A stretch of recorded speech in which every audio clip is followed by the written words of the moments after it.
the PCCEO, by April.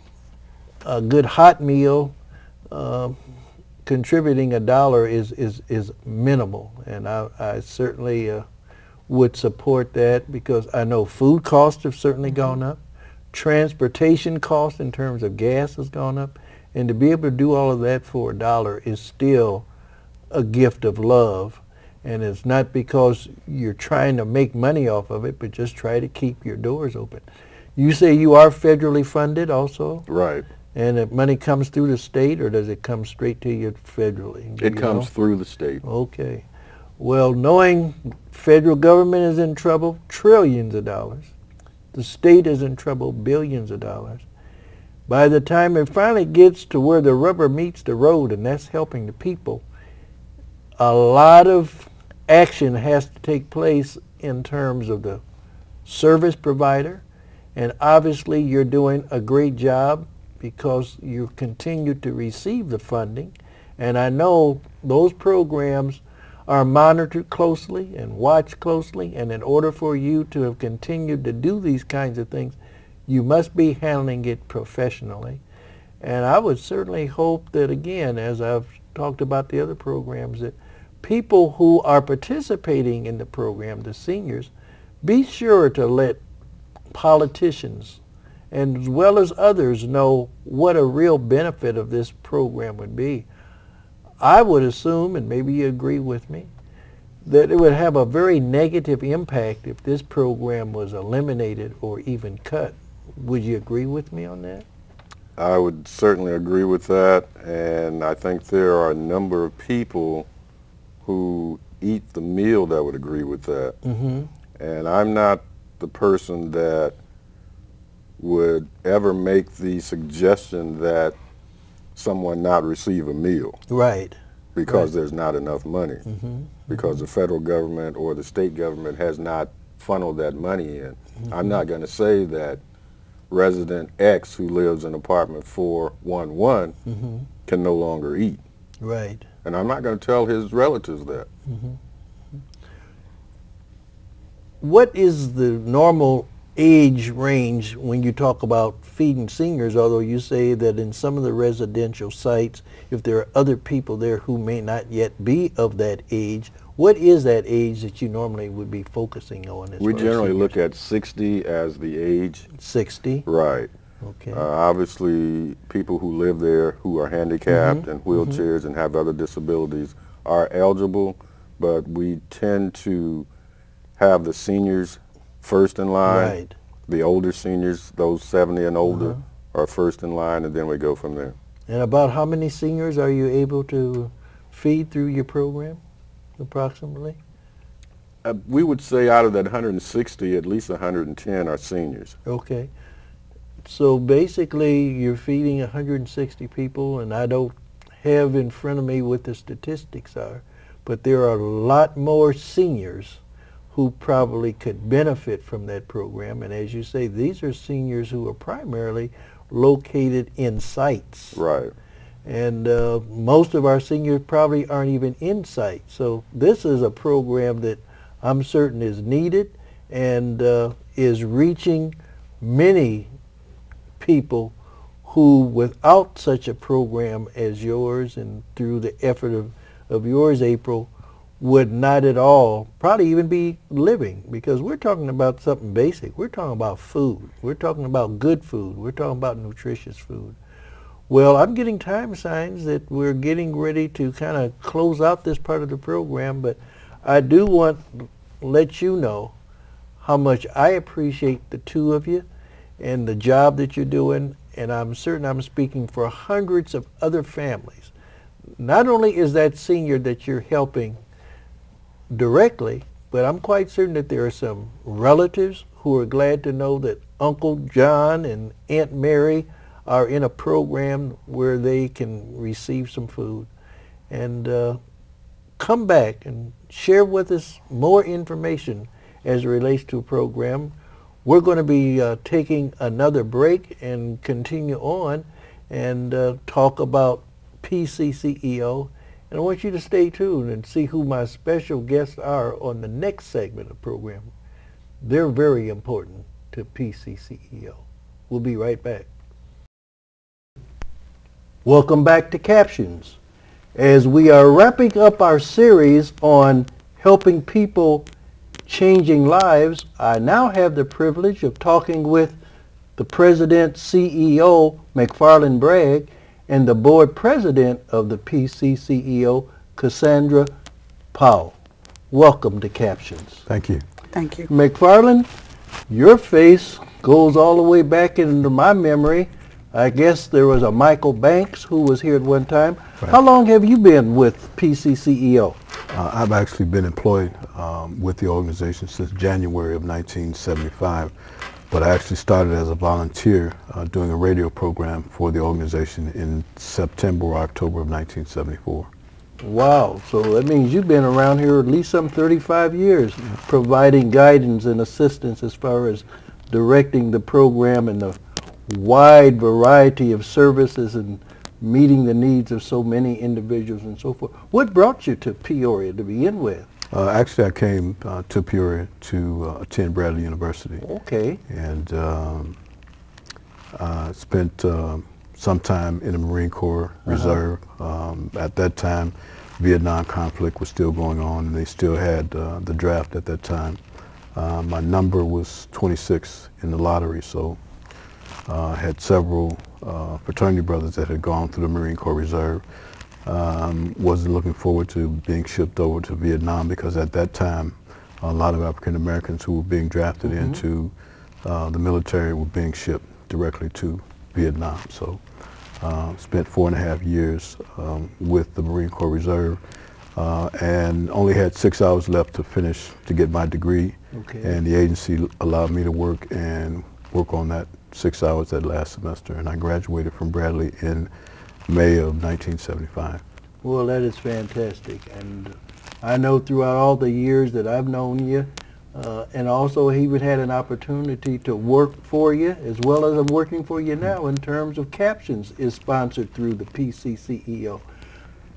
I'm certain that you've seen a lot of changes, some maybe for the good and some maybe for the bad. Could you comment on some of the positive things that you feel have happened as a result of the presence of Community Action Agency and some of the problems that still exist in spite of a Community Action Agency? Well, the organization has grown tremendously since 1975.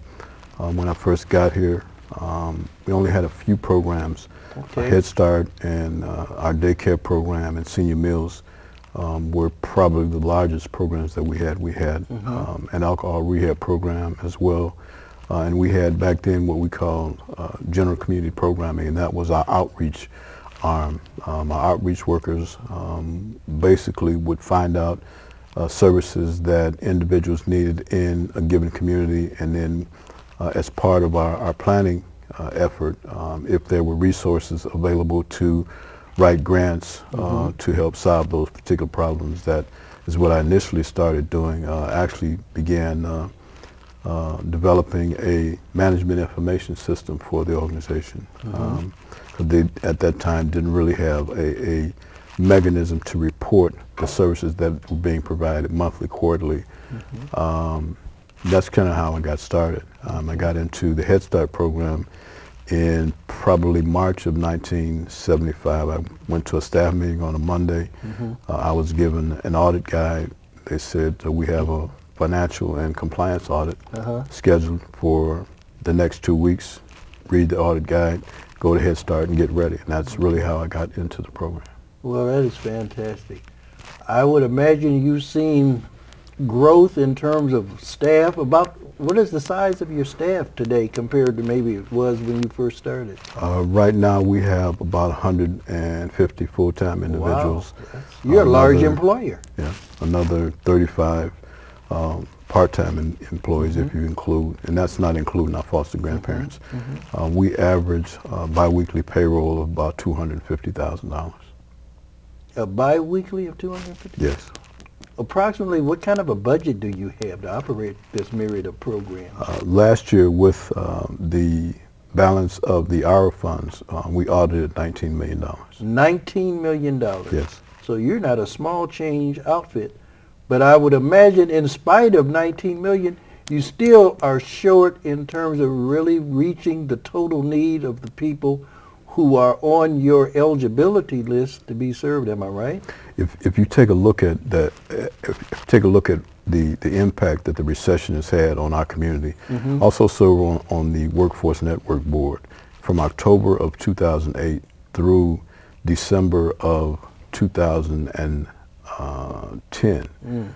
The Peoria community lost about 10,000 jobs. Wow. Core of that was the 2,500 that Caterpillar laid off. And then they closed the small engine plant in Mossville. That plant is going to Seguin, Texas. And the ripple effect of the Caterpillar layoff, there were a lot of smaller companies that had contracts with Caterpillar. And you know, once those things didn't take place, most of those companies went out of business. So we're struggling to turn, you know, our community back around. We still have a significant number of individuals that are unemployed.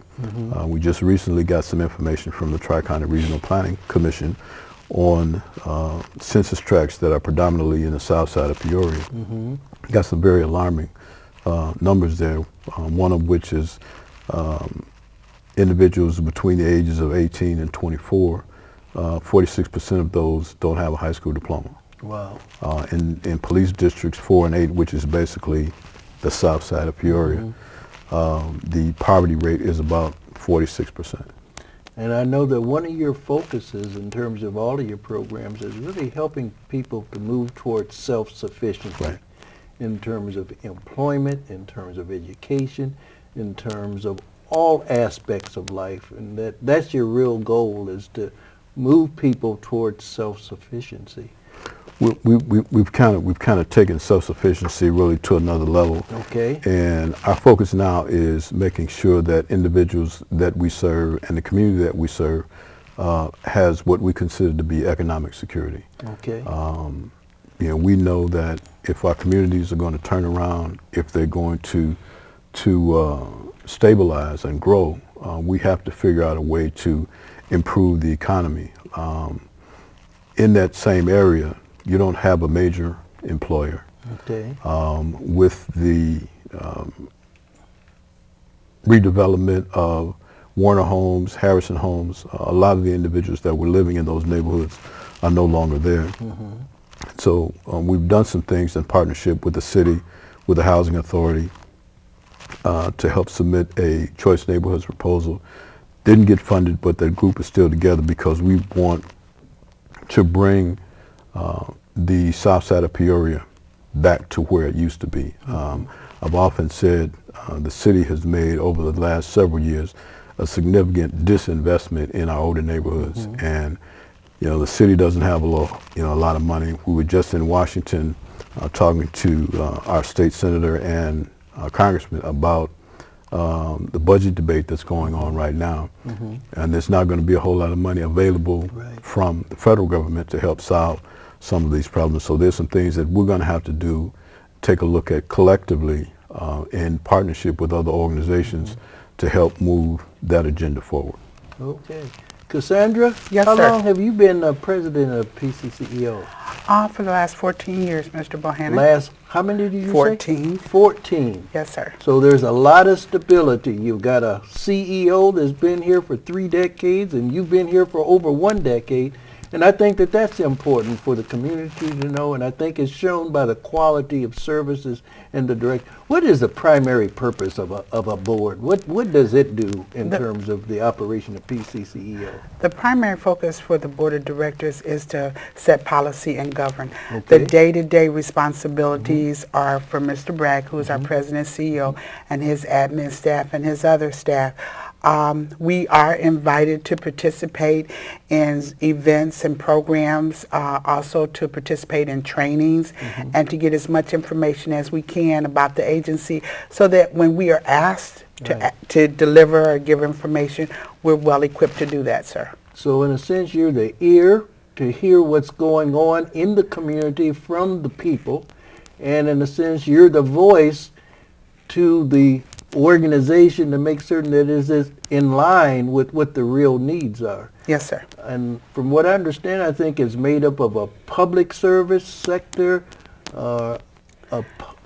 private as well as low income. Am I right? That Yes, sir. It kind of reflects the total community. Yeah. Yes, sir. Community Services Block Grant regulations, we're required to have what they call a tripartite board. So we have 1/3 of our board is made up of elected officials, 1/3 is made up of representatives of clients, and 1/3 are members of the private sector. Well, good. That means that you're well representative and comprehensively represented so that everyone, and it takes all of that. It takes the public sector in terms of funding, and it also should take the private sector, because as goes Community Action Agency, in a sense, as goes Peoria. So it's in the best interest of everyone. This isn't just because you focus on low-income people, their program or their problem is really the total community. And it takes all of us working together to make it a successful community where there is action through the various programs that you operate. Well, Cassaundra, I know you have been a visible person in our community through so many ways of which you've been of service, and I'm really glad to know that you are associated with a number of the other board members. Approximately how many board members do you have? We currently have 15 board members. 15, okay. We have Mr. Donald Jackson. Okay. We have Mr. Banks. We have Mr. Kelly. We also are honored to have Mrs. Arthur Mae Perkins, Mr. Al Covington. Trying to go around the room and remember everybody. Dr. Ali. Dr. Rita Ali, Okay. Mr. Clyde Gully, Mr. Kelly Peterson. I'm trying to. Well, those names. There's quite a few. Right. I'm just trying to place everybody. Those individuals are individually powerful, and working collectively as a board and working with you under your direction, along with McFarland, Bragg, you folks can't help but to be winners. And no wonder, at least in my mind, that you've had such a real positive impact in terms of the community. About how many people would you estimate, or would your figures show that you have impacts on in an annual basis, from your early Head Start through your senior programs? About how many people a year do you think, or families? We probably touch 15 to 20,000 households. Wow. A year. Just through our energy assistance program, we're averaging now about 10,000 households a year just through energy assistance.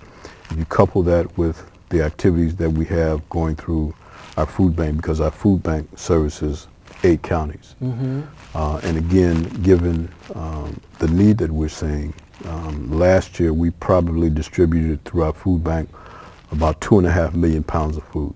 Wow. So those numbers are astronomical, and I don't think that most people, and you're located on McBean, am I right? 711 McBean. So out of that little small building, a whole lot of happiness and services and impact is made on this total county, as well as outside the county, in terms of the food that you distribute to many others. Well, I would hope that some of our viewers who have directly benefited, or their children have benefited, or a neighbor or a relative, that they would sing the praise of a community action agency when they see a Clyde Gully, or the mayor, or any city councilman, as well as a state representative, a Jahan Gordon, a David Leach, a David Kaler, to let them know how important this program has meant to them and their lives, because many times people don't share that positive information. Now, when people are dissatisfied, they'll get on a phone to call about that. But it's just as important that those people from Washington, D.C., the congressmen, to our local politicians, realize that through their efforts, and most important through their funds, it has made a major impact. I've often said that you measure the quality of a community not by the best of us, but by the least of us. Yes. And that's who you focus on. I mean, we established this war on poverty, Mac, long before the Vietnam War. The wars now going on in the Mideast and so forth. And it's a war that we need to continue, if not necessarily increase the manpower that is needed to address it, the funds and the programs. Because there are many people, I'm certain today, that are turning to you and your services that a year ago would have never imagined that they would need the help. Right. And is there anything that you would like to share with our viewers, either Cassaundra or Mac, to let them know how important it is that, first of all, if they're in need of your services, to call and see if they're eligible to get the help, as well as to let people know how valuable you have been in helping their young kid in a Head Start program, or grandma who might be in the foster grandparent program, and all the ages in between, because basically you take them from the cradle all the way to being gray-headed. Am I correct? Yes. Yes, sir. And I think one of the things that the community needs to know is in the numbers of individuals who are faced daily with life and death decisions. For example, seniors are now, especially with the price of gas. I mean, gas was $4.20 a gallon. And so people are now really being forced to choose between paying for medicine, buying food, paying to keep, a roof over their heads.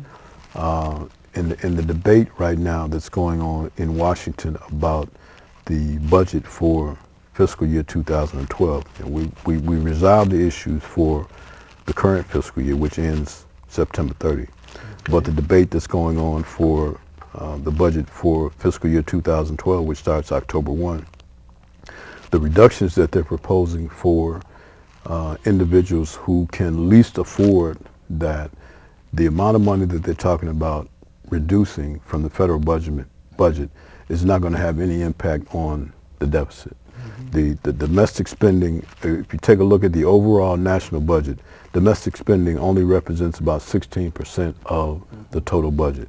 So if Congress, the House and the Senate is not going to do anything about defense spending, about Medicare, about Medicaid, about those entitlement programs, including Social Security, the reductions that they're proposing for social service type programs not going to have any impact on the federal deficit, but it's going to have a tremendous impact on the individuals who are already the most vulnerable in the country.